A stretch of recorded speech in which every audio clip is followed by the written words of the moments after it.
Morning folks, this is Kyle from Mazda Madison here, and what I have here is something you don't see too often. This is actually an engine air filter.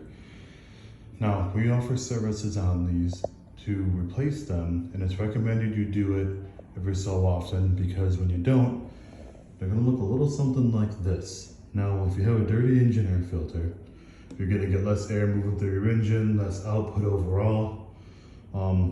Just not good for the engine, can't breathe. So it's good to take care of these once in a while, especially nowadays in fall with all the particulate in the air.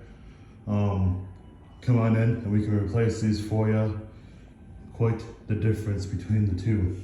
Now, it's also important to do the cabin air filter because that's the actual air that you're going to be breathing.